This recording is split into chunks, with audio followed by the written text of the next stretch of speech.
얼룩무늬끈 얼룩무늬끈 검은 베일의 여자. 금베리 지난 8년 동안 홈스의 곁에서 그의 사건 기록을 정리한 결과 난 그가 맡았던 사건들이 하나같이 기기묘묘한 것이었음을 깨달았다. 우리 일상에서 흔히 볼 수 있는 평범한 사건은 하나도 없었던 것이다. 물론 그런 사건을 의뢰받은 일이 전혀 없었던 것은 아니다. 그러나 홈스는 일단 미궁에 빠졌거나 괴상한 사건이 아니면 손을 대려고 하지 않았다. 아마도 사건 해결을 즐기기는 했지만 평범한 사건을 맡기에는 자신의 일에 대한 애정이 각별했기 때문이 아닐까 싶다. 그 중에서도 로일록 가문에서 일어난 사건은 가장 기이한 것이라 할 수 있다. 오래전 사건이었음에도 그동안 공개하지 않았던 것은 당시 사건을 의뢰했던 부인과의 약속 때문이었다.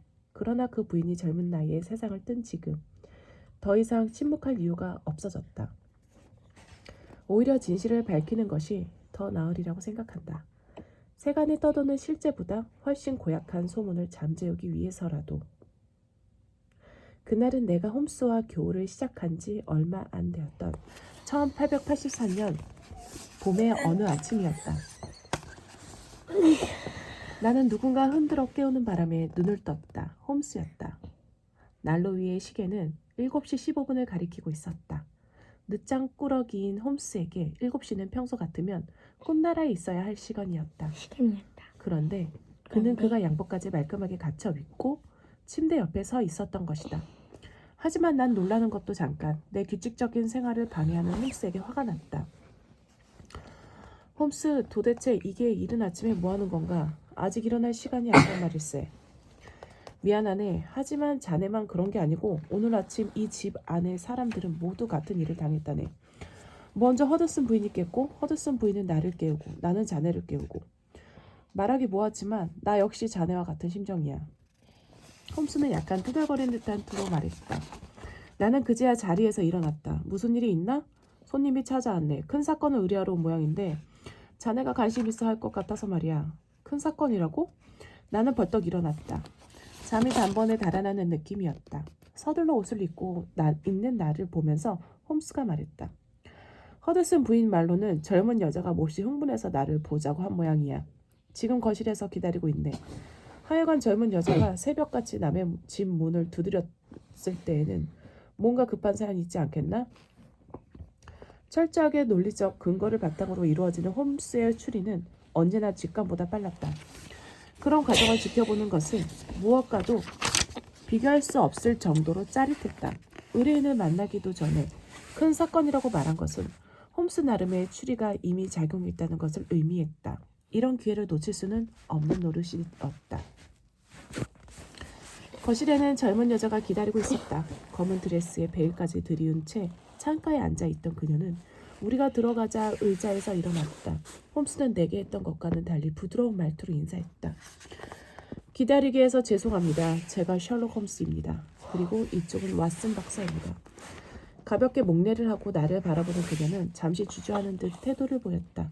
마치 다른 사람이 들어서는 곤란하는 듯했다. 얼핏 보기에도 그녀는 안절부절 못하고 있었다. 그러나 그런 낌새를 놓칠 홈스가 아니었다. 왓슨 박사는 저와 함께 일하는 제 동료입니다. 걱정하실 필요가 없습니다. 떨고 계신데 추우신 모양이군요. 자, 좀 더 난로 가까이로 오시지요. 뜨거운 커피라도 한잔 하시겠습니까? 봄이라고는 했지만 4월 초, 그것도 이른 아침이라 제법 쌀쌀했다. 그러나 그녀는 고개를 저었다.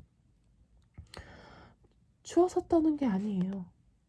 이제껏 얌전하게만 보였던 그녀의 대답이라고 하기에는 놀라울 정도로 단호했다. 그녀는 천천히 베일을 걷었다.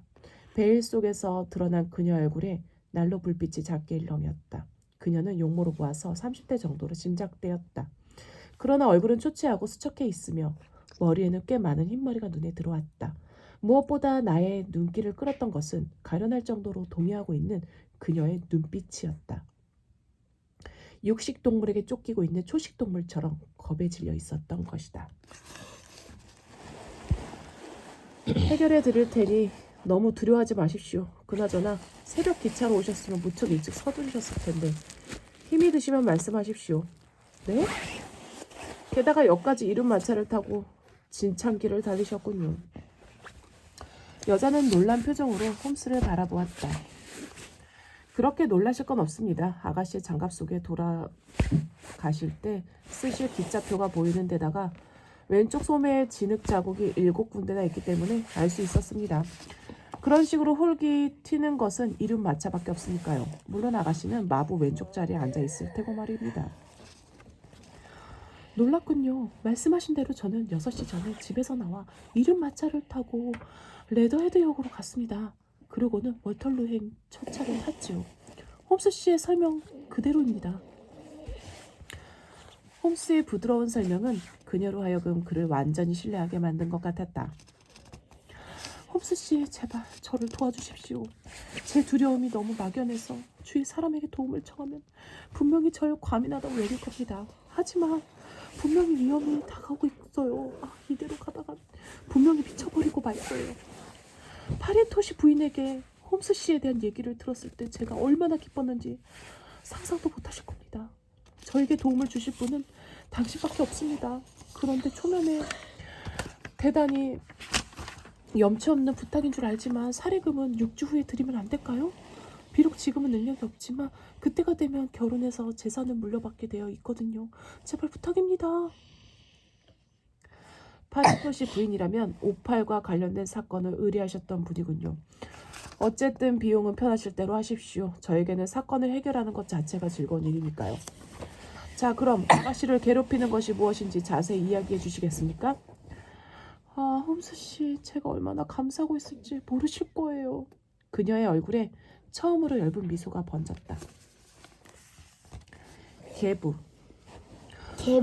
저는 서리 서부에 사는 헬렌 스토너라고 합니다. 지금은 아버지와 둘이서 낡은 저택에 살고 있는데 사실 그분은 제 친아버지는 아닙니다. 그녀의 설명에 의하면 그녀의 계부인 그림스비 로일록 박사는 영국에서도 유서 깊은 섹슨족 귀족 가문인 스토크 모론의 로일록가의 어떤 귀족이라고? 섹슨족. 섹슨족. 한때 로일록가는 북쪽으로는 버크셔, 서쪽으로는 햄프셔까지의 토지를 소유할 정도로 부유했지만 낭비벽이 심한 주인들로 인해 몰락해버리고 말았다. 결국 남은 것이라고는 돈도 되지 않는 몇 에이커의 땅과 200년도 더 된 낡은 저택뿐이었다. 몰락한 가난뱅이 귀족으로 구차하게 살아가던 로일롯은 의학 박사가 되자 인도의 쾌컬타로 갔다. 물론 돈을 벌기 위해서였다. 의사가 부족하기도 했지만 의술이 뛰어나고 사람을 끄는 매력도 있어서 그의 병원은 항상 환자로 들끓었다. 그가 원하던 대로 성공이 눈앞에 있었던 것이다.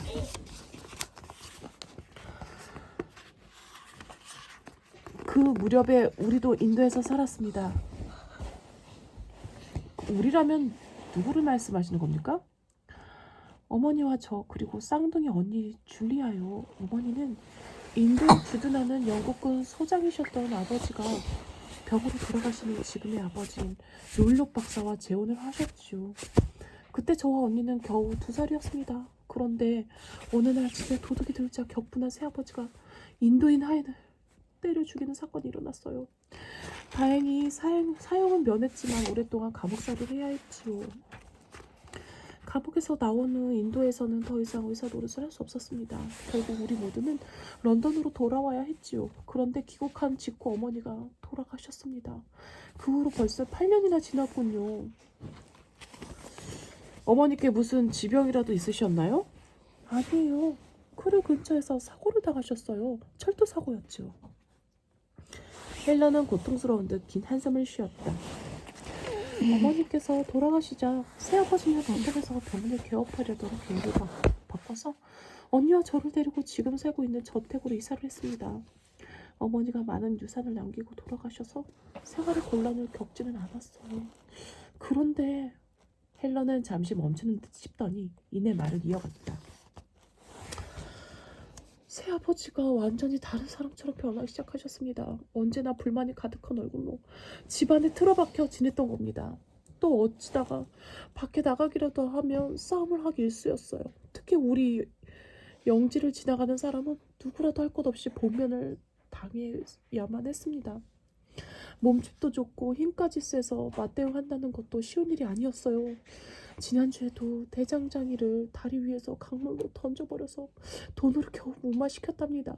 부끄러운 일이지만 그런 일로 재판을 받은 적도 2번이나 있습니다. 거친 성격이 롤러 집안의 내력이라고는 하지만 새아버지의 경우에는 더 심한 것 같아요. 더운 열대지방에 오래 산 때문인지도 모르겠어요. 일이 이 지경이다 보니 처음엔 성공해서 고향에 돌아왔다고 반겨주던 마을 사람들도 슬슬 피하게 되었지요. 지금 새아버지의 친구라고는 떠돌이 집시들 뿐입니다. 누구와도 적대적인 시아버지였지만 이상하게도 집시들에게만은 너그러우세요. 유랑하는 그들에게 영지내에서 야영할 수 있도록 허가해 주는 것은 물론이고 그들의 야영지에 가서 함께 식사도 하고 잠도 주무시곤 해요. 심지어 그들을 따라 몇 주 동안이나 유랑을 떠나시기도 하지요. 하지만 그보다 참기 어려운 것은 야수들이에요. 새아버지는 기회가 있을 때마다 인도 사람들을 통해 표본과 비비를 사들이고 계시거든요. 밤마다 정원을 어슬렁거리는 그것들을 보는 것이 얼마나 끔찍한지 모르실 겁니다. 언젠가 분명히 사람을 물어 죽이고 말 거예요. 그러니 당연히 하인들이 집에 붙어 있으려고 하지 않았지요. 결국에는 모두 나가버리더군요. 하는 수 없이 집안일은 우리 자매의 차지가 되어버렸어요. 그래서 30도 안 되었는데 이렇게 흰머리가 생겼답니다. 헬렌은 자신의 말처럼 몹시 지치고 건늙어 보였다. 처음에 새아버지와 둘이서만 사신다고 하셨는데 언니는 어떻게 되셨나요? 언니는 2년 전에 죽었습니다. 2주 후면 새 신부가 될 언니였는데. 헬렌은 눈물을 글썽거렸다. 홈스는 그녀의 눈가에 맺힌 눈물이 잦아들 때까지 잠시 기다렸다가 입을 열었다. 사인이 무엇이었습니까? 그걸 알 수 없었어요. 경찰이 조사를 했지만 끝내 밝히지 못했습니다. 하지만 전 그날 밤을 절대 잊을 수 없을 거예요. 그 소름 끼치는 소리 말이에요. 사실 제가 지금 찾아온 것도 그 때문입니다. 그녀는 언니가 죽던 날의 이야기를 털어놓기 시작했다. 의문의 휘파람 소리. 저택이라고는 하지만 대부분의 방이 사용할 수 없을 만큼 낡아서 겨우 1층의 한 부분만 수리해서 살고 있습니다. 중앙에 거실이 있고 3개의 침실이 긴 복도를 따라 나란히 붙어 있는데 새아버지, 줄리아, 그리고 저 이런 순서로 사용하고 있었어요. 방과 방 사이에는 문이 없고 3방 모두 정원을 향한 창문이 있습니다. 2년 전 그날 밤 새아버지는 초저녁부터 방에 틀어박혀서는 꼼짝을 하지 않았습니다. 그렇다고 일찍 주무신 것도 아니었어요. 새아버지가 피우시는 인도산 역걸연의 짙은 냄새를 견디다 못한 언니 줄리아가 제 방으로 왔거든요. 저 지독한 걸 왜 피우시는지 모르겠어.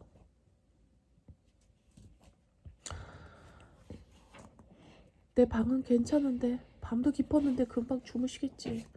자, 그러지 말고 이야기나 해. 언니가 결혼할 날도 얼마 안 남았잖아. 우리는 2주 앞으로 다가온 언니의 결혼식에 대해 이런저런 이야기를 나눴습니다. 태어나서 한 번도 떨어져 본 적 없는 우리였기 때문에 언니의 결혼은 그만큼 관심의 대상일 수밖에 없었거든요. 한참을 그렇게 수다를 떨다 보니 11시쯤 되더군요. 언니는 자기 방으로 돌아간다고 일어났어요. 그런데 방을 나가다 말고 갑자기 저를 돌아보며 묻는 거였어요. 헬렌, 혹시 한밤중에 이상한 소리 들은 적 없니? 이상한 소리라니? 어떤 소리? 글쎄 뭐랄까 휘파람처럼 낳고 가는 소리인데 내가 분 건 아니지? 아니 다 자다 말고 웬 휘파람을 불겠어. 그래? 정말 이상하네. 언니는 미간을 찌푸린 채 고개를 갸웃거렸어요. 요사이 새벽 3시쯤이면 휘파람 소리 같은 게 들리는데 자다가도 그 소리를 들으면 소름이 끼쳐. 아무튼 그 소리 때문에 며칠 동안 잠을 통 못 잤어. 정원에서 나는 건지 거실에서 나는 건지 확실하지는 않지만 혹시 너도 들었나 싶어서. 난 들은 적 없는데 숲속에서 야영하는 집사들이 휘파람을 부는 거 아닐까? 저는 일부러 밝은 목소리로 말했습니다. 그런가? 어쨌든 중요한 일은 아니니까. 그럼 잘 잘래? 언니는 웃었지만 뭔가 미심쩍은 느낌을 버릴 수 없었는지 표정이 밝지는 않더군요. 언니가 방을 나간 후 곧바로 언니의 방에서 자물쇠를 채우는 소리가 들렸습니다. 그래서 저도 자물쇠를 단단히 채우고 잠자리에 들었습니다. 그때까지 잠자코 듣고만 있던 홈스가 입을 열었다. 방문을 잠그고 주무셨습니까? 네. 새아버지가 표범과 비비를 기르면서부터는 영 불안해서요. 아무리 야수라도 문을 부수고 들어올 수는 없을 테니까요. 홈스는 긍정도 부정도 아닌 가만히 고개를 끄덕였고 헬렌은 계속 이야기를 해나갔다. 아실지 모르겠지만 쌍둥이는 신비스럽게도 영혼이 이어져 있답니다. 함께 있지 않아도 언니의 감정이 전해져 오거든요. 이유도 없이 불안하다거나 슬프다거나 하면 영락없이 언니의 감정이 그랬거든요. 아무튼 그날도 그랬어요. 언니의 불안이 그대로 전해져서인지 갑작스런 폭풍우 때문인지 바로 침대에 누웠지만 잠이 오지 않았습니다. 또 이유는 알 수 없지만 언니가 말한 휘파람 소리는 마음에 걸리더군요. 밤이 깊어갈수록 바람은 더욱 세차게 불었고 굵은 빗줄기가 유리창을 거칠게 때렸지요. 아무튼 심란한 밤이었어요. 그런데 갑자기 어둠을 뚫고 날카로운 여자의 비명소리가 들리는 거예요. 의심한 여지 없이 언니 줄리아의 목소리였어요. 저는 단번에 침대에서 일어나 복도로 뛰어나갔습니다. 그때였어요. 저는 낮고 음산한 휘파람 소리를 들었던 거예요. 그리고 다음 순간 철컥하는 금속 소리가 들리더군요. 하지만 놀라고 있을 수만은 없었어.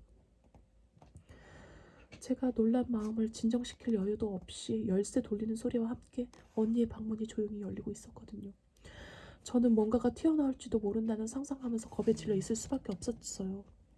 하지만 희미한 복도의 불빛에 비친 것은 낯빛처럼 창백해진 줄리아의 얼굴이었어요. 언니는 마치 술에 취한 듯이 비틀거리며 두 팔을 휘젓고 있었어요. 제가 달려가 껴앉아 무릎에 힘이 빠진 것처럼 그 자리에 맥없이 쓰러지더군요. 그러고는 고통스럽게 몸을 뒤틀기 시작했어요. 언니 왜 그래? 정신 좀 차려봐. 처음엔 저도 알아보지 못하는 것 같았어요. 하지만 제가 부르는 소리를 듣고 정신을 차리는 것 같더니 공포에 질린 목소리로 말했어요. 끈, 얼룩 무늬 끈. 그리고 새아버지의 방문을 그 떨리는 손으로 힘겹게 가리키더니 무슨 말인가를 더 하려고 했지만 다시 시작된 심한 경련으로 끝내 말을 잇지 못했습니다. 저는 그제야 소리를 질러서 새아버지를 불렀어요. 평소에 잘 따르지 않았다 하더라도 그 상황에서 도움을 청할 수 있는 사람은 새아버지밖에 없으니까요. 마침 가운을 걸치면서 방에서 나오더군요.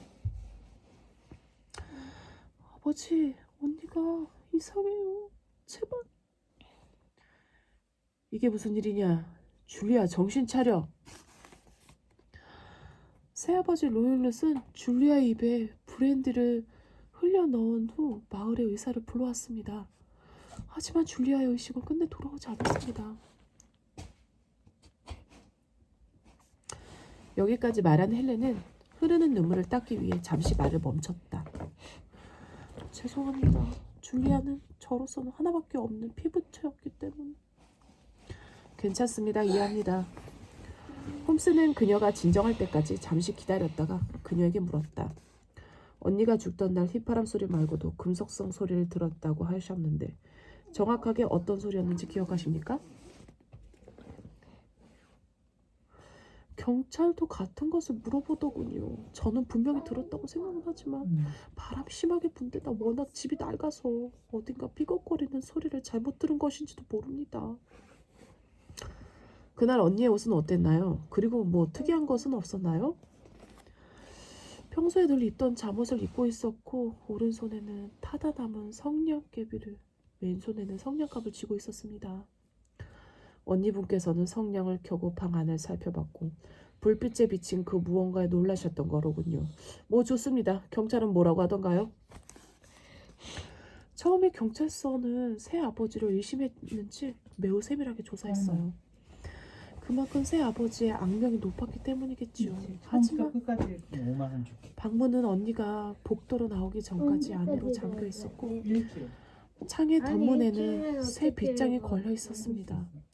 또 굴뚝에는 4개의 창살이 박혀 있어서 넓다고는 해도 사람이 들락거릴 정도는 아니었어요. 벽과 마루도 어디 하나 수상한 흔적 없이 튼튼했지요. 그 어디에서도 수상한 자가 방으로 숨어 들었다는 흔적은 발견할 수 없었습니다. 하지만 그 모든 것들 중에서도 가장 이상했던 것은 언니의 몸에 상처 하나 없었다는 것입니다. 근데 언니가 왜 죽었는지는 알아내지 못했습니다. 독약에 대한 검사도 하셨겠지요? 물론이에요. 의사들이 자세히 조사했지만 독살은 아니라고 하더군요. 그때 언니는 방에 혼자 있었어요. 누군가 강제로 독약을 먹였다는 것은 있을 수 없는 일이겠죠. 그렇다고 스스로 마신 것도 아니었고요.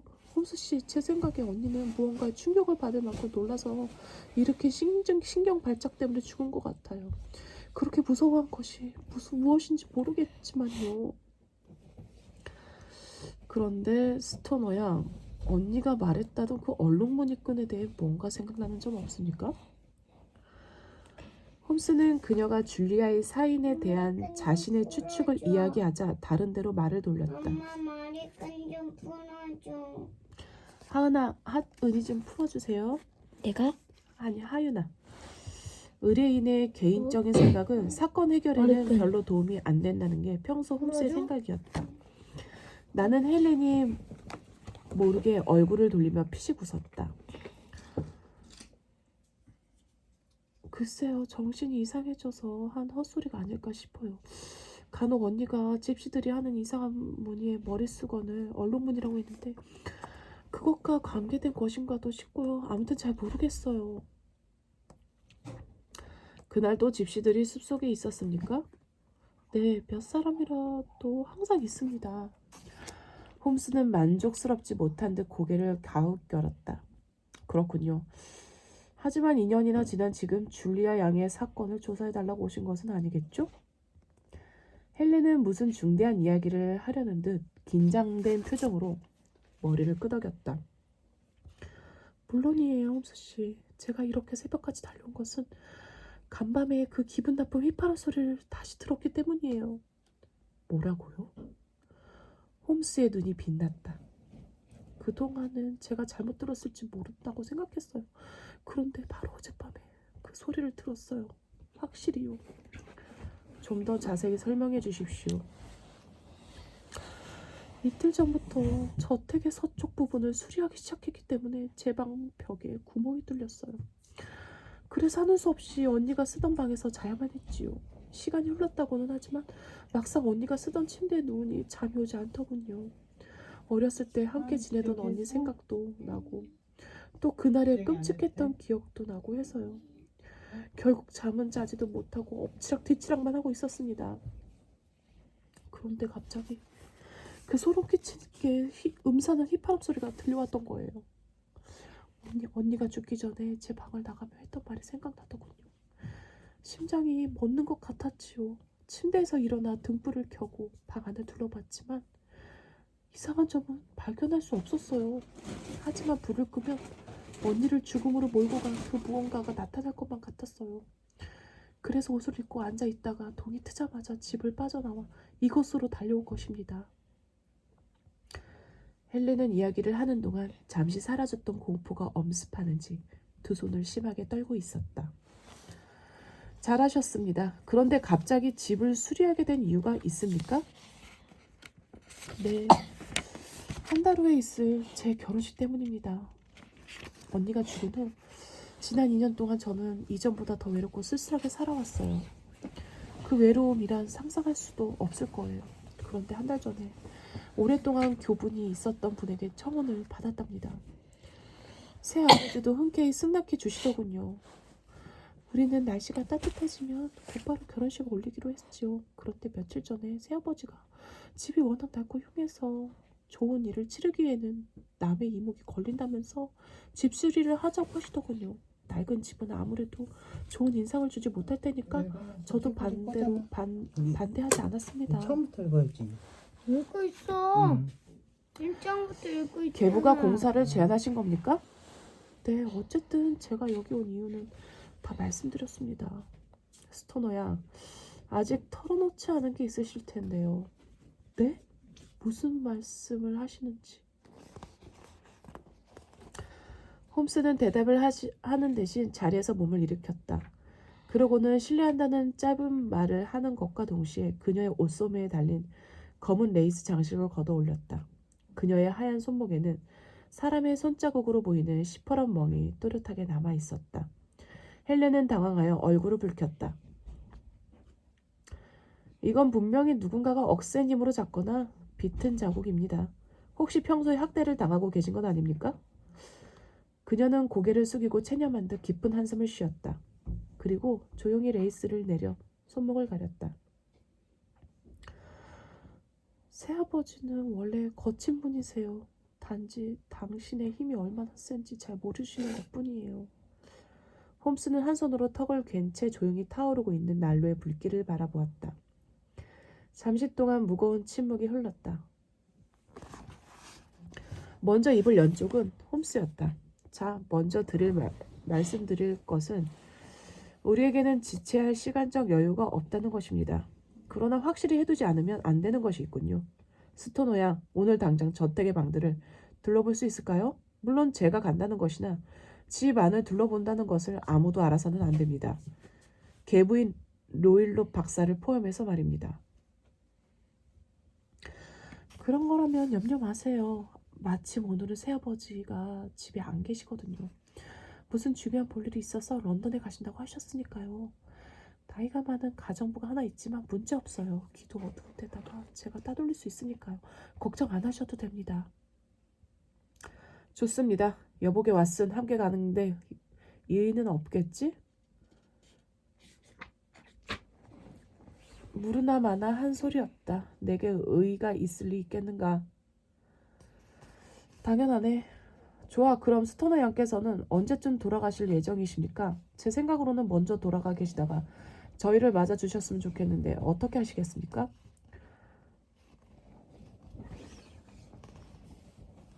저는 런던에까지 온 김에 볼일을 좀 보고 가려고 해요. 하지만 두 분이 오시는 시간보다는 늦지 않게 집에 돌아가 있을 거예요. 그럼 저희는 점심때가 지나서 출발하겠습니다. 그나저나 새벽부터 움직이셔서 시장하실 텐데 잠깐 기다리셨다가 아침 식사라도 함께 하시지요. 아니에요. 홈스 씨께서 도와주신다는 말씀만으로도 피곤이 사라지는 것 같아요. 그럼 전 가봐야 해서요. 오후에 다시 뵙겠습니다. 검은 베일을 다시 내린 그녀는 올 때와는 달리 생기 있는 걸음으로 방을 나갔다. 난폭한 방문자. 왓슨, 자네는 이 사건을 어떻게 생각하나? 홈스는 의자의 등받이에 몸을 기대며 물었다. 고약하고 무시무시하군. 그리고 불길한 느낌도 들고 말이야. 그래, 고약하기로나 무시무시하기로나 이 사건만한 게 없겠어. 홈스는 난로의 불빛을 응시한 채 천천히 고개를 끄덕였다. 하지만 말이야, 스토너 양의 말처럼 바닥이나 벽에 이상이 없고 문이나 창문, 심지어 굴뚝으로도 사람이 드나들 수 없다면 방 안에서 혼자 죽음을 맞이한다는 얘기인데 결국 자살을 했다는 걸까? 자살하는 사람이 비명을 지를까? 그런 얘기는 들어본 적이 없네. 더구나 독약도 아니고 상처도 없었다지 않은가? 하긴 모르는 게 의문투성이로군. 그런데 얼룩무늬 끈이라니 죽는 순간 했다는 그 기묘한 말은 뭘까? 그리고 그 휘파람 소리는 뭐고? 글쎄, 나로선 모르겠는걸. 한밤의 섬뜩한 휘파람 소리, 집 주변을 맴도는 집수지들, 자매의 어머니가 남긴 재산으로 빈둥빈둥 살아가는 폭력적인 계부, 또 지금의 헬렌과 마찬가지로 죽은 줄리아 역시 결혼을 앞두고 있었다는 점. 그렇다면 계부에게 의붓딸이 결혼을 해서는 안 되는 이유가 있지는 않을까? 그리고 줄리아가 죽기 전에 마지막으로 말했다던 얼룩무늬 끈과 마지막으로 스토너 양이 들었다는 철컥하는 금속성의 소리. 이 모든 것을 하나로 연결시킨다면 해답이 저절로 나타날 걸세. 그것들이 어떻게 연관이 있다는 얘기인지 도무지 모르겠네. 자네 말처럼 그렇게 간단할 것 같지는 않군. 나는 아무래도 이번 사건의 해결이 쉽지 않을 것 같았다. 사람이 죽은 것은 이미 2년 전의 일이었다. 단서가 남아있을 리 없었다. 물론 줄리아 스토너의 죽음은 기괴한 것임에 틀림없었다. 그러나 피해자가 죽기 전에 들었다는 휘파람 소리가 다시 들렸다고 해서 또 사건이 일어날 것으로 보기에는 무리가 있지 않은가? 홈스는 중얼거리듯 이렇게 말했다. 나 역시 간단하게 생각하는 것은 아니네. 그래서 스토크모론에 가려고 하는 것 아니겠나? 그곳에 가면 내 가설이 치명적인 결함이 있는지 아니면 확실한 것인지 밝힐 단서가 분명히 있을. 아니 이게 무슨? 차분하게 자신의 생각을 정리하던 홈스가 갑자기 소리를 질렀다. 홈스만이 아니었다. 그의 이야기에 집중하고 있던 나 역시 깜짝 놀라기는 마찬가지였다. 갑자기 문이 벌컥 열리면서 거대한 체구의 사내가 거칠게 들어섰던 것이다. 그는 검은 중절모의 긴 프로코트를 입고 있었는데 그 복장으로는 그가 신사인지 농군인지 구분할 수 없었다. 게다가 그는 무릎까지 오는 각반에 사냥용 채찍까지 손에 들고 있었다. 사내는 발끝을 세우고서야 가까스로 그의 정수리를 볼 수 정도로 키가 컸으며 문에 끼는 것이 아닐까 걱정스러울 정도로 대단한 몸집의 소유자였다. 그의 넓적한 얼굴은 햇볕에 그을린 때문인지 피부색은 집시들처럼 거무스름했고 주름이 깊게 패여 있었다. 그리고 움푹 들어간 눈과 상대적으로 뾰족한 코가 어딘지 사납고 늙은 독수리를 연상시켰다. 홈스가 누구냐?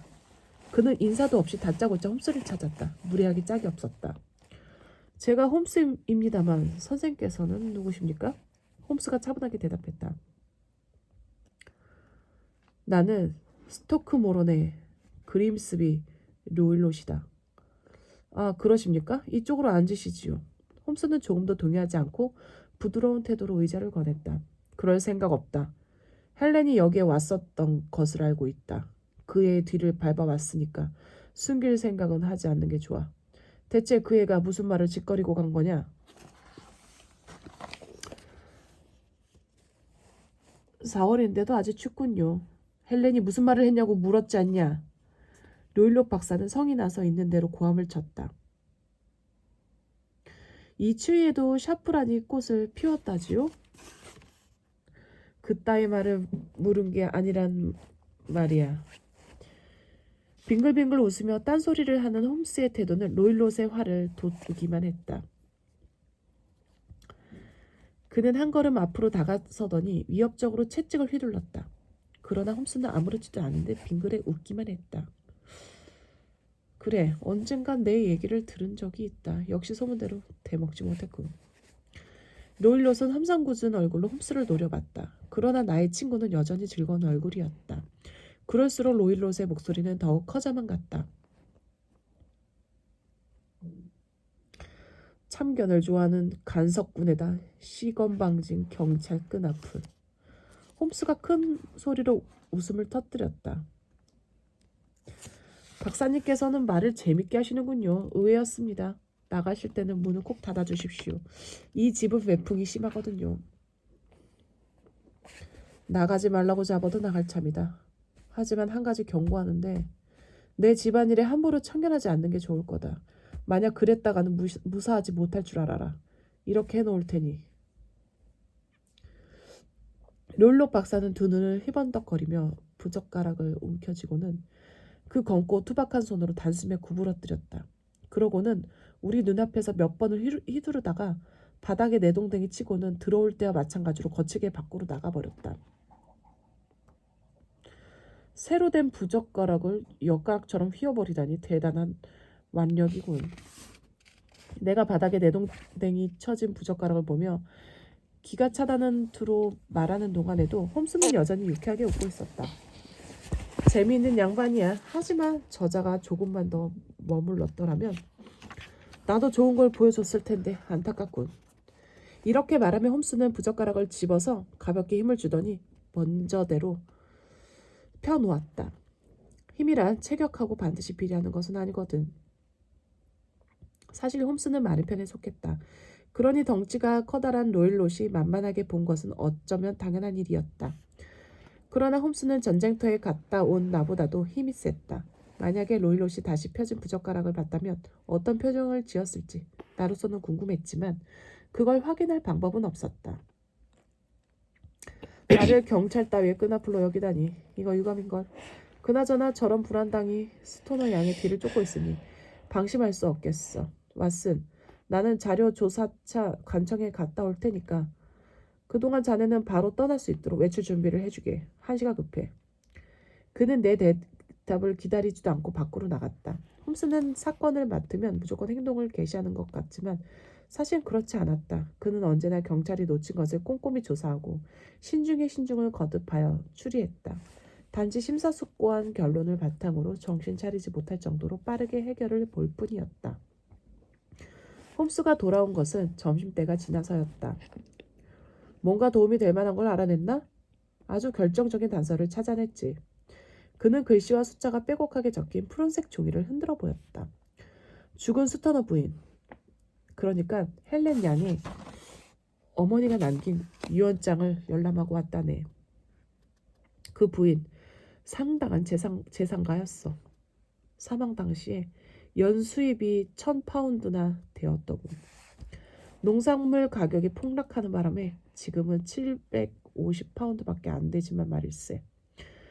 아무튼 롤록 박사는 결혼 후 내내 재산을 관리해 왔기 때문에 아무 일도 하지 않으면서 빈둥거리며 지낼 수 있었던 거야.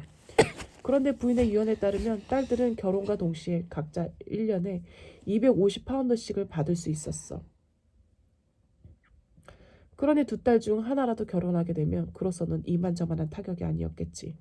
아마도 그에게 의붓 딸들의 결혼은 절대로 반가운 일이 아니었을 거야. 그런데 그는 딸들이 결혼하는 것에 그다지 반대를 하지 않았어. 딸들의 결혼이 반가울 리 없는 그가 집까지 수리해 가면서 딸의 결혼을 축복해 준다? 어딘지 모순이라고 생각되지 않나? 어쨌든 이로써 롤러 박사에게 딸들의 결혼을 방해할 만한 동기가 있다는 것은 분명해졌네. 자네 추리대로 롤러 박사가 범인이라면 헬렌 양도 위험하다는 얘기가 아닌가? 그래.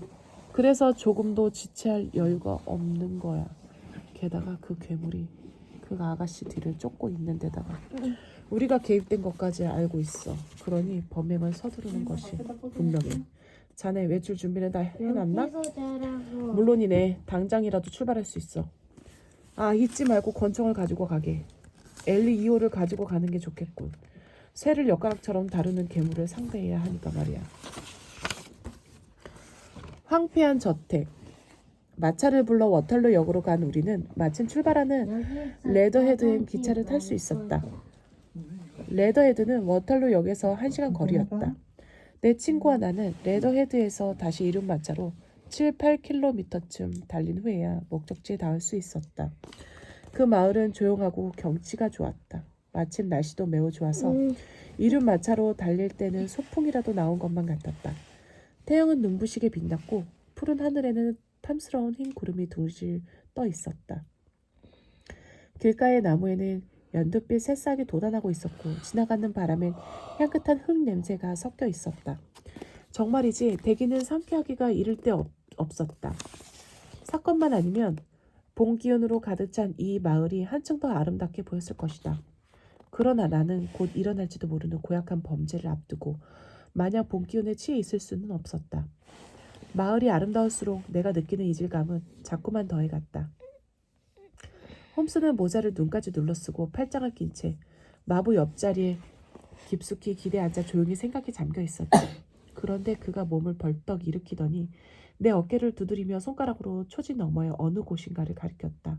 그가 가리킨 곳은 야트막한 초지 뒤에 나무들이 빼곡한 작은 숲이었다.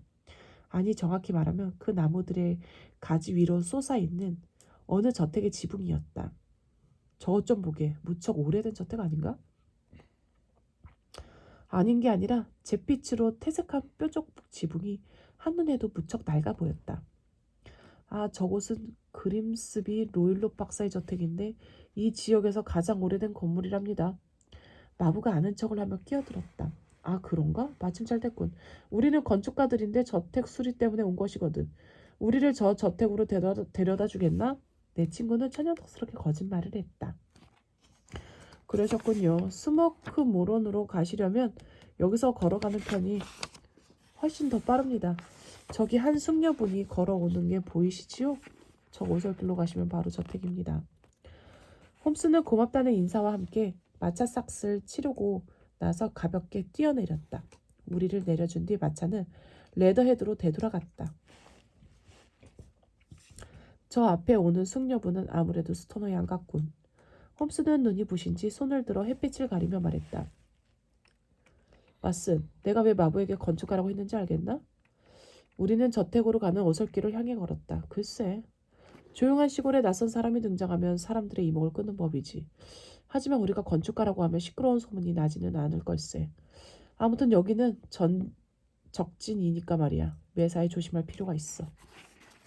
그때 우리를 발견한 듯 헬렌이 빠른 걸음으로 다가왔다. 그녀는 만면에 미소를 띠고 홈스의 손을 다정하게 잡았다. 혹시라도 두 분께서 안 오시지 않나 해서 걱정하고 있었어요. 그럴 리가요. 약속은 반드시 지킵니다. 일은 제대로 됐어요. 아버지가 런던에서 아직 돌아오시지 않았거든요. 아마 저녁 늦게나 돌아오실 것 같아요. 그리고 가정부는 장을 보라고 마을에 보냈어요. 스토너 양, 오늘 아침에 이미 로일록 박사님을 만나뵈었습니다. 홈스가 아침에 있었던 일을 대강 이야기해주자 헬렌의 얼굴은 사색이 되었다. 제 뒤를 밟으셨다니 상상도 하지 못한 일이에요. 아, 새아버지는 무서운 분이에요. 교활하기도 하고요. 마음을 놓을 수가 없군요. 하지만 이제부터 조심해야 할 사람은 오히려 로일록 박사 쪽입니다. 자신보다 더 교활한 사람이 자신을 조사하고 있다는 것을 알게 될 테니 말입니다. 아무튼 오늘 밤에는 가급적 박사와 대면하는 것을 피하시고 밤에는 문을 단단히 잠그고 계십시오. 혹시라도 난폭하게 군다면 우리가 해로의 이모님 댁으로 모셔다 드리겠습니다. 그러나 우선은 저택을 조사하는 것이 시급합니다. 안내해 주시겠습니까? 저택은 잿빛의 석조 건물이었는데 온통 이끼로 덮여 있었다. 건물은 세 부분으로 나뉘어 있었는데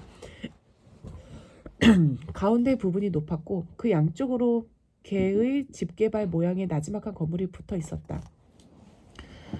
특히 왼쪽의 건물은 온전한 창문이 없었다. 지붕 역시 군데군데 움푹 파여서 마치 폐가와 같았다. 관리를 안 하기로는 가운데 건물도 마찬가지였다. 오른쪽 건물만이 그나마 온전해 보였다. 덧문이 달린 창문에는 커튼이 드리워져 있었고 굴뚝에서는 연기가 솟아오르고 있었다. 한눈에도 현재 가족이 살고 있는 곳임을 알 수 있었다. 일부가 파손되어 있는 건물의 한쪽 벽 언저리에는 공사에 썼을 법한 도구들이 마구잡이로 흩어져 있었는데 일을 하는 인부들은 보이지 않았다. 홈스는 잡초가 무성한 잔디 위를 걸어다니며 창문과 바깥쪽을 꼼꼼히 살폈다. 여기가 당신 방이고 가운데가 언니 방, 그리고 건물 중앙에서 가장 가까운 게 로일록 박사의 방인 듯 싶은데 맞습니까? 네, 하지만 지금은 가운데 방을 쓰고 있습니다. 저택을 수리하기 위해서라고 하셨죠? 그런데 방을 그렇게 급하게 수리할 필요는 없어 보이군요. 저도 그렇게 생각해요. 이유는 모르겠지만 방을 옮기기 위해서가 아니었을까요? 새아버지는 제 결혼 때문이라고 하셨지만 결혼식을 집에서 하는 것도 아니니까요. 게다가 옮기자마자 휘파람 소리가 난 것도 이상하고요. 매우 중요한 단서로군요. 그런데 방들이 연결되어 있는 복도에는 창문이 없습니까? 있기는 하지만 사람이 들락거릴 정도로 크지는 않습니다. 그렇다면 방문을 잠그면 복도로 누군가가 출입한다는 것은 불가능하다는 얘기로군요. 스토너 양, 안에 들어가셔서 창문의 덧문을 잠가 주시겠습니까? 헬런은 시키는 대로 했다. 홈스는 심각한 표정으로 확대경을 꺼내서 창틀과 손잡이를 조사한 다음 덧문을 열어보려고 애를 썼다. 그러나 돌로 된 육중한 벽에 단단히 박혀있는 새 덧문에는 칼끝 하나 들어갈 틈도 없었다. 쭈그리고 앉아 잔디 위에서 자세히 조사한 홈스는 이내 허리를 펴고 일어나 턱을 쓰다듬었다. 그것은 홈스의 추리가 난간에 부딪혔다는 것을 의미했다. 일이 제대로 안 풀릴 때 하는 일종의 버릇 같은 것이었다. 방문과 덧문을 잠그면 사람은 출입이 불가능하다는 얘기로군. 그렇다면 단서는 방 안에 있을 거야. 집 안으로 들어가 보세요. 우리가 방으로 들어가기 위해 건물 오른쪽 끝에 있는 작은 출입문을 열자 하얗게 회를 칠한 복도가 나타났다. 어느 방부터 보시겠어요? 원래 스터너 양이 쓰던 방을 조사할 필요는 없습니다. 중요한 것은 사건이 일어난 가운데 방이니 그 방부터 보기로 하지요. 홈스는 헬렌의 방을 지나쳐 조금의 주저함도 없이 가운데 방으로 성큼 들어갔다. 방은 작고 검소했다. 옛날 시골집들이 그렇듯 천장이 매우 낮고 벽난로가 있는 방이었다. 가구라고는 갈색의 장롱과 침대, 경대, 그리고 보잘것없는 2개의 등나무 의자가 전부였다. 장롱은 한쪽 구석에 있었는데 칠이 군데군데 떨어져 있었고 맞은편의 침대 역시 낡고 구식이었다. 경대는 창문 왼쪽에 놓여 있었다. 방 한가운데에는 칙칙하기 이를 데 없는 용단이 깔려 있었는데 그것은 막 세탁을 끝낸 것 같이 눈이 부시게 하얀 침대보와 대조를 이루고 있었다. 그리고 참나무로 된 마룻바닥과 벽의 칸막이는 지저분하게 군데군데 좀이 먹고 빛이 발해 있어서 몰락한 이 가문의 역사를 말해주는 듯했다. 홈스는 의자 하나를 구석으로 옮겨서 걸터 앉았다. 그리고 방 안 구석구석을 살피기 시작했다. 그의 눈은 아무리 조그마한 부분이라도 놓치지 않으려는 듯 예리하게 빛나고 있었다. 마침내 홈스가 입을 열었다. 저 줄은 어디에 쓰는 겁니까? 그가 가리킨 것은 침대 위에 매달린 굵은 설렁줄이었다. 천장에서 내려온 그것은 그 끝이 베개 위에 닿아 있었다. 가정부 방으로 연결된 초인종 끈입니다. 다른 물건들에 비해 새 것으로 보이는데 애초에 있었던 것은 아닌가 보군요. 네, 2년 전에 새로 설치한 거예요. 2년 전이라면 언니께서 사망하기 전이란 말씀인가요? 네. 언니께서 설치를 원하셨습니까? 아니에요. 우리 자매는 가정부에게 일을 시킬 일이 없어요. 어머니께서 돌아가신 후부터 우리는 각자 일을 스스로 알아서 했거든요. 게다가 새아버지 때문에 가정부가 오래 붙어 있지 않았어요. 그래서 집안 살림을 도맡아 왔죠. 그 때문인지 지금도 남에게 시키는 것이 익숙하지 않습니다. 그렇다면 쓰지도 않을 초인종끈을 일부러 만들었다는 것이로군요. 그럼 스터너 양이 쓰시던 방에도 초인종끈이 있습니까? 아니요. 홈스는 자리에서 일어나 확대경을 들고 엎드려 마룻바닥의 틈을 조사한 다음 벽의 칸막이 역시 꼼꼼하게 살폈다. 그러고는 침대로 다가가 잠시 살펴보는가 싶더니 갑자기 초인종의 끈을 힘껏 잡아당겼다. 순간 홈스의 표정이 굳어졌다. 아니, 이것은 초인종 끈이 아니로군요. 네? 무슨 말씀이시죠? 자, 잘 보십시오. 끈의 끝이 환기구 바로 밑에 고리에 묶여 있습니다. 이런 상태로는 잡아당긴다고 해도 벨이 울릴 리가 없지 않겠습니까? 이상하군요. 전 여태껏 그런 줄 몰랐어요.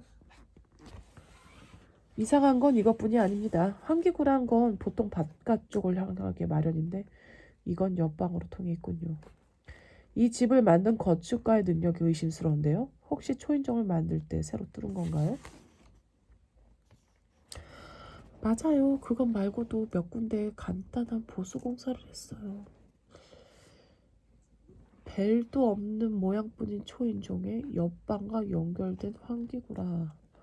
쓸모도 없는 것을 이유도 없이 만들었다. 재미있군요. 스토너 양, 이제 로일롯 박사의 방으로 안내해 주시겠습니까? 홈스의 목소리에 생기가 넘쳤다. 조금 전까지만 해도 턱을 만지고 있었다고는 볼 수 없는 모습이었다. 오히려 조금은 오만해 보이는 평소에 자신감 넘치는 태도를 되찾은 것 같았다. 나는 그런 그의 모습에서 그가 단서를 잡았다고 확신했다. 롤로 박사의 방은 줄리아의 방보다 컸지만 검소하고 칙칙하다는 점에서는 비슷했다. 조립식 야전 침대와 그 옆에 안락 의자가 있었고 책장에는 전문 서적이 빼곡하게 꽂혀 있었다. 그 밖에 둥근 탁자와 벽에 기대 놓은 작은 나무 의자가 있었는데 모두 낡은 것들이었다. 특별히 이렇다 할 만한 것은 없었다.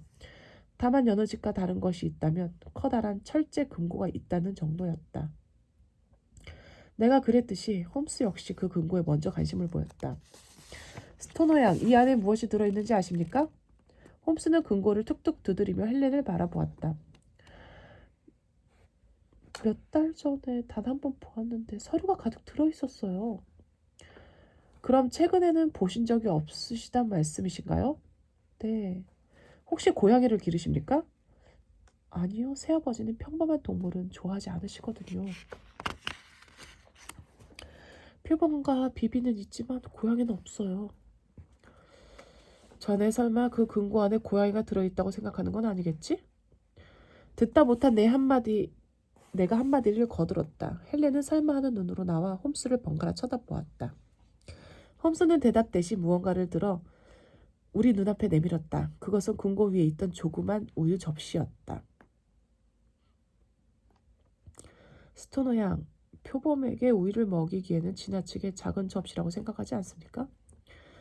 사람이 사용하는 것은 더더욱 아닐 테지요. 뭐 좋습니다. 이것으로 사건의 핵심에 다가간 것 같군요. 그 전에 확인해 둬야 할 게 있지만요. 홈스는 나무 의자 앞에 웅크리고 앉아 날카로운 눈빛으로 주의 깊게 주위를 살펴보았다. 그러더니 마침내 만족스럽다는 표정으로 자리에서 일어났다. 이제 됐습니다. 그런데 밖으로 나가리라는 내 예상을 깨고 홈스는 침대 쪽으로 걸어갔다. 그리고 침대 한쪽에 걸려있는 작은 채찍을 집어들었다. 아주 흥미로운 물건이로군. 왓슨, 이것이 무엇에 쓰이는 것이라고 생각하나? 그 채찍은 약간 구부려져 있었고 끝부분이 무엇인가에 걸리도록 고리 모양으로 매듭지어 있었다. 일단은 보통 채찍인 것 같은데 끝에 고리로 봐서는 잘 모르겠는걸. 이런 채찍은 흔한 것이라고 할 수 없다네. 이 사건은 우리가 상상했던 것 이상으로 위험하겠어. 머리가 좋은 사람일수록 최악의 범죄를 저지르곤 하지. 바로 이 경우처럼 말이야. 스토너 양, 여러 가지로 매우 참고가 되었습니다. 이제 정원에 나가서 시원한 공기를 마시고 싶군요. 돌아서는 홈스의 얼굴은 전과 다르게 심각했다. 도대체 홈스가 발견한 것이 무엇일까? 정원으로 나왔지만 홈스는 쉽게 입을 열지 않았다. 이마에 주름을 잡은 채 무언가 깊은 생각에 빠져 있었다. 홈스에게서는 긴장감이 흐르고 있었다. 나와 헬렌은 그 기세에 눌려 감히 입도 열지 못한 채 그의 다음 행동을 조심스럽게 지켜볼 뿐이었다. 시간이 얼마나 흘렀을까? 홈스가 마침내 입을 열었다. 홈스토너야, 지금까지 조사한 결과로 보면 오늘 밤 당신의 목숨이 위험합니다.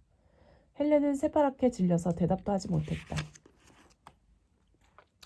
지금 우리에게는 우물쭈물할 여유가 조금도 없습니다. 그만큼 사태가 심각하다는 것이지요. 지금부터 당신의 목숨도 구하고 범인도 잡을 계획을 말씀드릴 테니 스토너 양께서는 반드시 제가 시키는 대로 하셔야 합니다. 알겠어요. 그게 뭐든 홈스 씨 말씀대로 하겠습니다. 헬렌은 긴장하고 있는 기색이 역력했지만 조금도 망설이지 않고 대답했다. 좋습니다. 그럼 먼저 오늘 밤에는 저와 왓슨이 당신 방에서 밤을 지새울 겁니다. 그 말에 헬렌뿐만 아니라 나 역시 깜짝 놀랐다.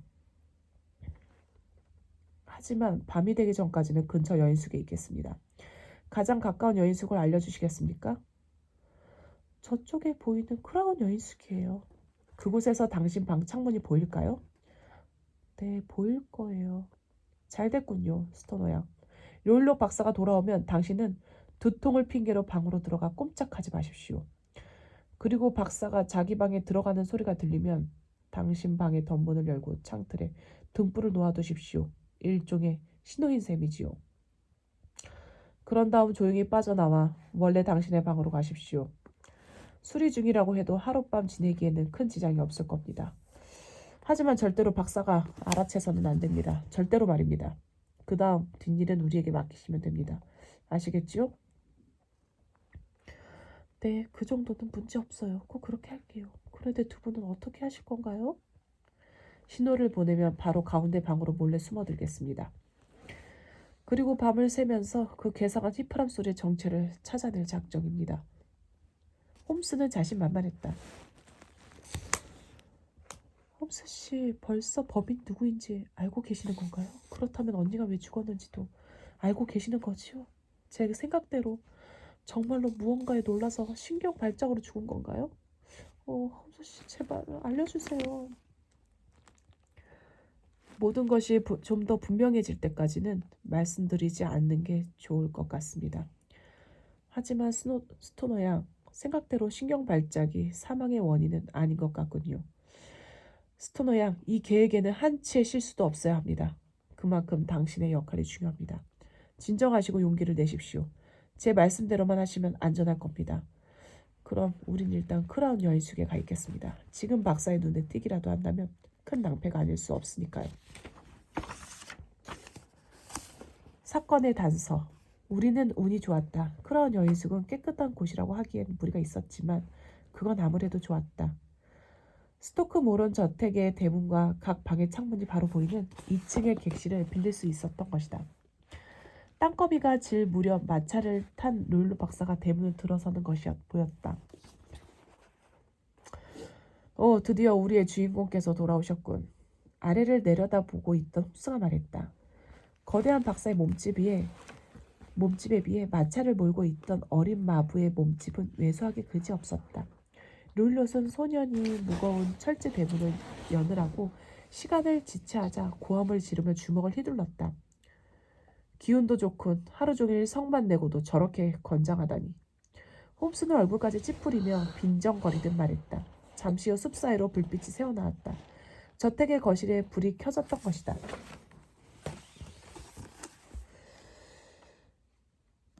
아침에 일도 있는데 스토너 양이 무사할까? 그 아가씨는 보기와 다르게 강인하다네. 그보다 나는 자네가 걱정일세. 무슨 소린가? 오늘 밤 자네와 함께 가는 것이 과연 옳은 일인지 모르겠군. 방해가 된다는 말인가? 그런 뜻이 아니야. 나로서야 자네가 함께 가주면 큰 도움이 되겠지만 걱정이 돼서 그러네. 방해되는 게 아니라면 가겠네. 정말 고맙네. 그렇지만 절대로 방심하지 말게. 오늘 밤 매우 위험할 테니 말일세. 그런데 홈스, 아까부터 자꾸 위험하다고 하는데 정말 자네는 내가 보지 못한 것을 보기라도 한 건가? 아니야. 추리를 조금 더 한 것뿐이라네. 내가 본 것은 자네도 다 보았어. 나는 그 괴상한 초인종 말고는 딱히 이상하다고 생각되는 건 없었는데. 맞아, 아주 수상한 초인종이지. 그리고 환기구도 마찬가지고. 하지만 환기구는 사람은커녕 쥐나 겨우 들어갈 정도밖에 되지 않았는데 문제될 게 뭐 있겠나? 크고 작은 건 중요한 게 아니야. 박사의 침실과 줄리아의 침실이 서로 통해 있었다는 거지. 사실 나는 여기 오기 전부터 그런 구멍이 있을 거라고 짐작했거든. 뭐라고? 내가 무척 놀란 것과 대조적으로 홈스는 차분하다 못해 차가울 정도였다.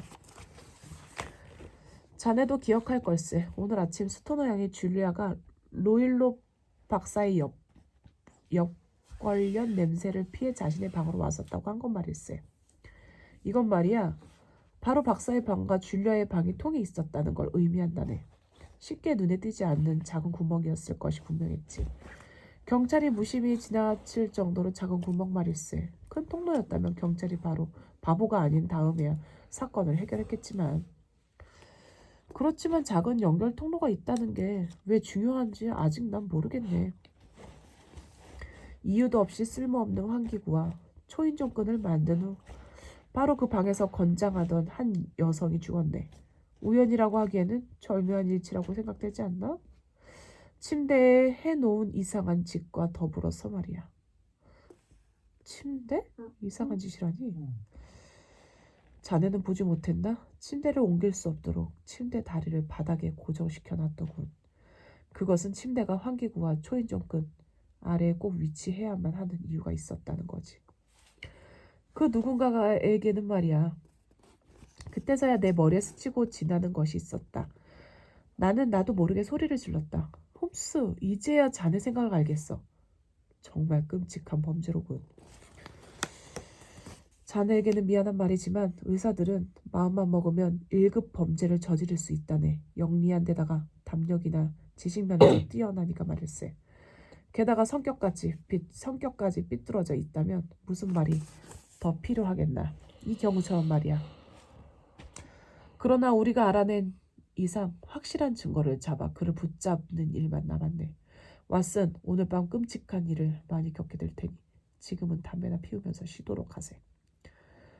홈스는 이렇게 말하고 나서 파이프를 입에 물었다. 저택이 깜깜해진 것은 9시경이었다.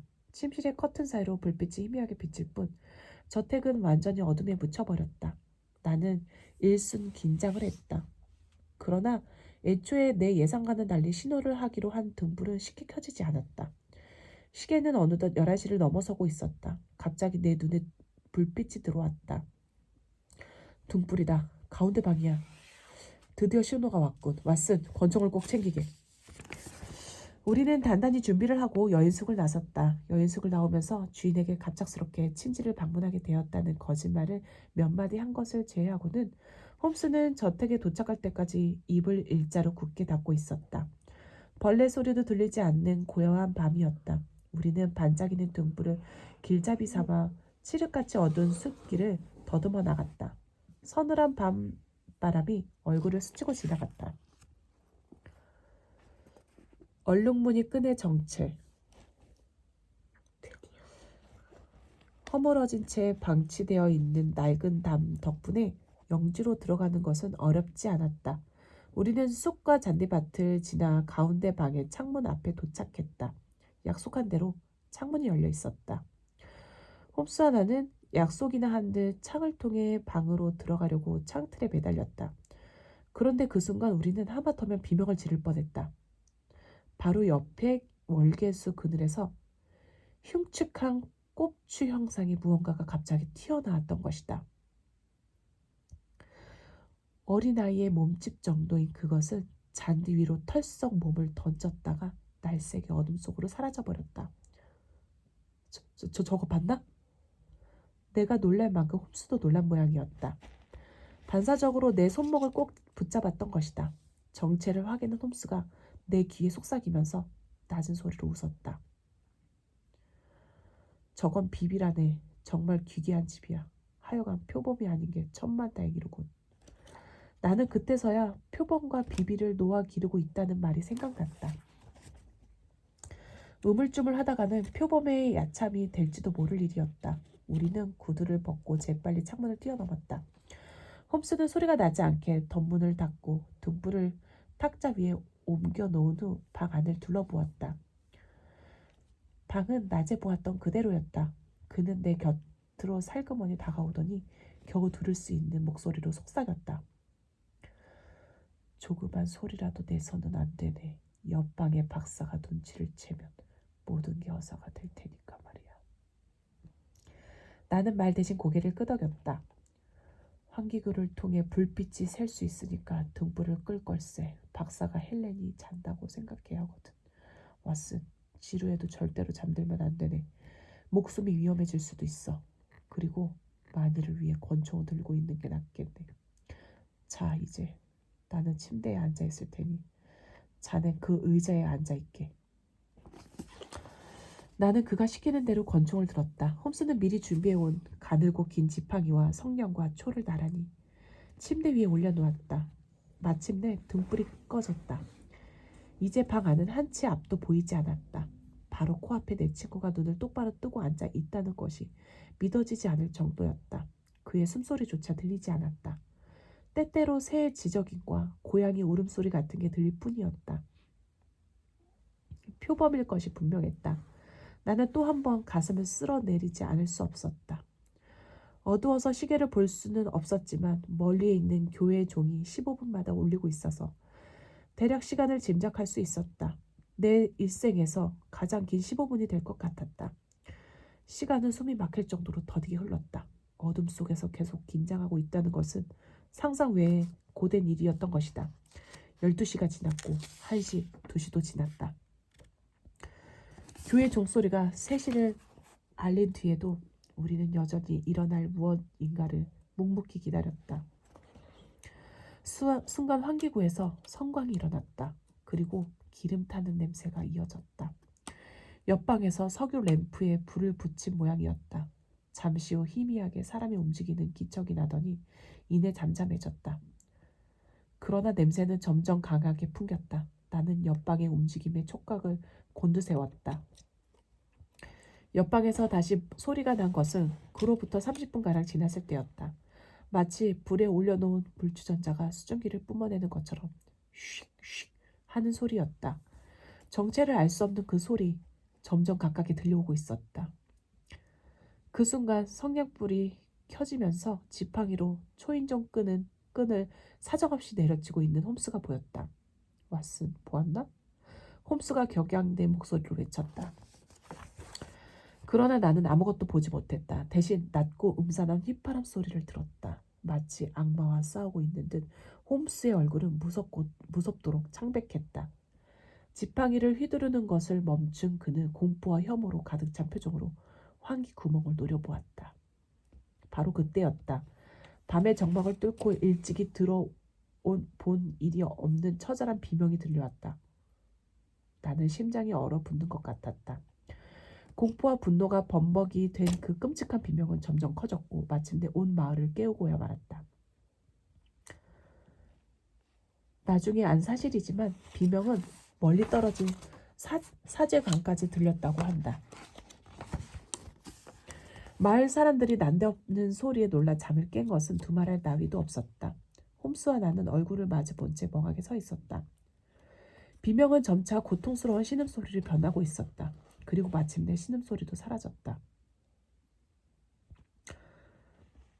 이게 무슨 뜻이지? 나는 잔뜩 긴장한 채로 물었다.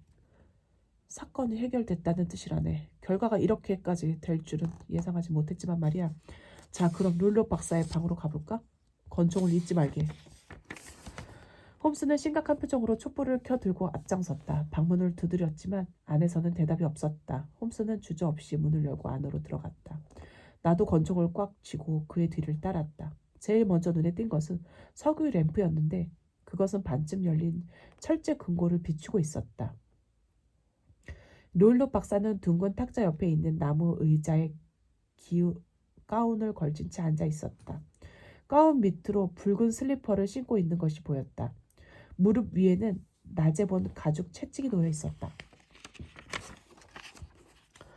그는 고개를 잔뜩 젖힌 채 꼼짝하지 않았다. 마치 잠들어 있는 것 같았다. 그러나 그의 부릅뜬 눈은 천장의 한 곳에 박혀 있었다. 박사를 살피던 우리는 거의 동시에 흠칫했다. 로일로 박사의 머리에 갈색 무늬의 노란 끈이 감겨 있었던 것이다. 왓슨, 바로 이거야. 줄리아가 보았다던 얼룩무늬 끈이 틀림없어. 홈스는 그것에서 시선을 떼지 않은 채 낮은 목소리로 속삭였다. 나는 권총을 겨누며 한 발 다가섰다. 순간 박사의 머리 위에 있던 얼룩무늬 끈이 움직이기 시작했다. 그리고 박사의 머리카락 사이에서 무엇인가 불쑥 솟아올랐다. 뱀이었다. 왓슨, 조심해. 홈스가 외쳤다. 나는 다시 제자리로 물러날 수밖에 없었다. 늪 독사야. 인도에서 가장 무서운 독사라네. 롤로 박사가 물린 지 10초도 안 되어서 죽을 만큼 맹독을 가진 무서운 놈이야. 결국 박사는 자신이 기르던 애완동물에게 당한 거지. 폭력은 사용하는 자에게 돌아가는 게 마련이거든. 가만히 있게. 일단 이놈을 금고 속으로 넣은 다음 헬렌 양을 안전한 장소로 옮기세. 경찰에는 그 다음에 연락해도 괜찮을 걸세. 홈스는 박사의 무릎에 올려있던 채찍을 들었다. 그리고 눈 깜짝할 사이에 채찍 끝에 있는 고리를 이용하여 독사가 꼼짝하지 못하도록 목을 걸었다. 결국 독사는 홈스에 의해 원래 자기 자리인 철제 금고 속의 자리에 갇힌 신세가 되었다. 멋지고 재빠른 솜씨였다. 로일롯의 죽음으로 스토크모런 저택 끔찍한 사건은 끝이 났다. 다음 날 우리는 헬렌에게 자초지종을 설명해주고 아침 기차로 마음씨 좋은 해로에 있는 이모 댁으로 데려다 주었다. 신고를 받은 경찰은 위험한 동물을 키우던 박사의 실수로 빚어진 단순 우발적 사고로 결론을 내렸다. 여기에는 우리가 사건을 제대로 설명해 주지 않은 이유가 있었다. 물론 그것은 집안의 불미스러운 이야기를 숨기고 싶어 했던 헬렌의 요구 때문이었다. 런던으로 돌아오는 기차 안에서 홈스는 내가 미처 이해하지 못한 부분에 대해 설명해 주었다. 사실 나는 처음에 집시들의 존재와 얼룩무늬 끈에 집중한 나머지 완전히 다른 결론을 내리고 있었다네. 충분하지 않은 단서들만으로 추리하는 것이 얼마나 위험한 일인지 깨닫게 된 셈이지. 하지만 방으로 침입할 수 없다는 것을 알았을 때 바로 판단을 수정했어. 게다가 줄리아가 죽기 바로 전에 쓸모도 없는 환기구와 초인종을 만든 점, 그리고 침대가 고정되어 있다는 점을 확인하자 나는 롤록 박사에게 인도의 동물을 공급해주는 판매상이 있다는 것이 떠오르더군. 왓슨, 자네도 알겠지만 뱀의 독 중에는 검시를 해도 발견되지 않는 것이 있다네. 인도에서 살다 온 데다가 의사인 그가 그 사실을 몰랐을 리 없어. 줄리아가 죽었을 때 검시관이 조금만 더 날카로웠다면 2개의 독리 자국을 발견하는 것은 어렵지 않았을 걸세. 멍청한 검사관을 만난 것도 그들 자매 불행이라면 불행이겠지.